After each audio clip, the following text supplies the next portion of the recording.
est-ce que vous pouvez un peu revenir sur votre parcours en bref?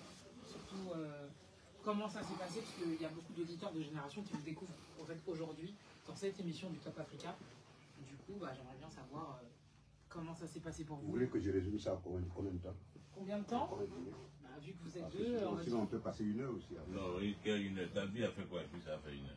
Pour raconter, en 20 secondes, il a fini. Du coup, je t'écoute, Gou. En combien de temps? En combien de temps? Moi, je n'écoute pas les rumeurs.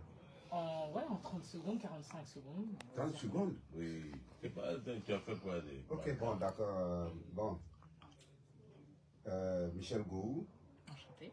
Né à Gagnois, à l'ouest de la Côte d'Ivoire.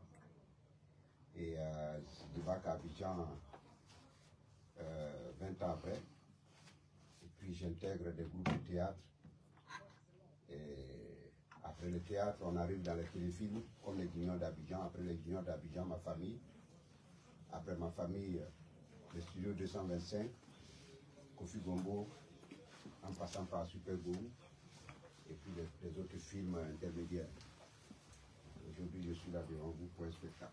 Un spectacle qui va se tenir... Je crois que je suis resté dans le temps. Oui, c'est ça, c'était parfait. Et Monsieur Zigbe, qui êtes-vous?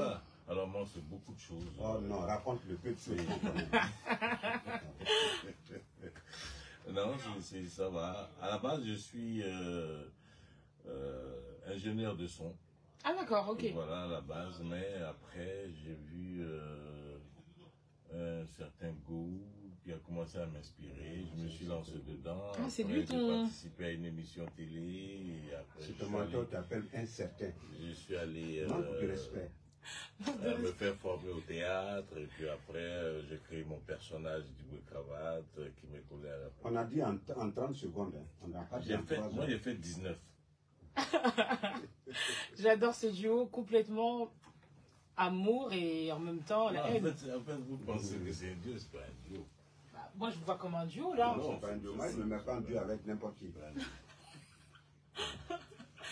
Si vous voyez leur tête, ils sont vraiment sérieux. Hein. C'est pas un duo, ils sont pas ensemble. Non, mais pourquoi vous êtes tous les deux aujourd'hui? Parce que c'est une coïncidence. Il y a des promoteurs qui nous invitent individuellement, on se retrouve, après chacun va à ses occupations. Moi je ne vais pas me promener avec... Moi je vous dis, si B+ m'avait dit que ce phénomène-là, cet ingrédient-là serait sur le plateau, je ne serais pas venu. J'adore, c'est complètement fou ce qui se passe ici à la radio. On va un petit peu parler du coup de votre histoire à deux. Ouais. Comment ça a commencé est-ce que tu as cru en lui au début? Non. Et même jusqu'à présent. J'ai jamais cru en lui. Vous avez fait beaucoup de choses quand même Et ensemble. oui, on essaie de faire des trucs ensemble. Mais par sa faute, ça n'a jamais marché. Ah ouais? Rien n'a jamais marché.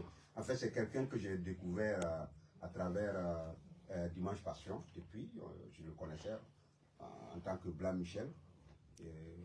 Je le regardais comme un petit impoli qui parlait qui disait n'importe quoi aux gens, qui parlaient mal.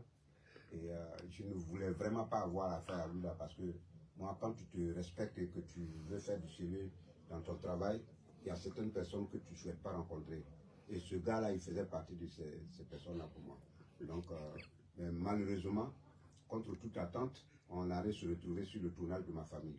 J'ai dit, ah, voilà ce truc-là encore qui réapparaît ici.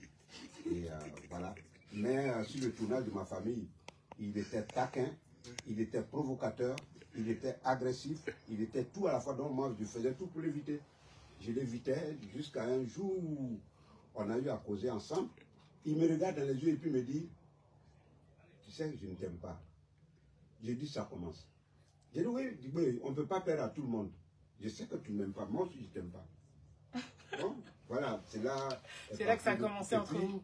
Ma famille est finie, on s'est retrouvés encore dans le studio 225. Encore lui. Encore lui, il est encore dans mes bottes. Bon, après studio 225, j'ai appris à le connaître et j'ai vu que c'était vraiment quelqu'un qui était propre en interne, mais très mauvais en externe.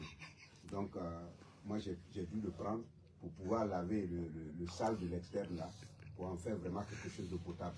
Aujourd'hui, on s'accepte, on fait des trucs ensemble, ça a l'air de marcher, mais on va persévérer pour voir jusqu'où on peut aller.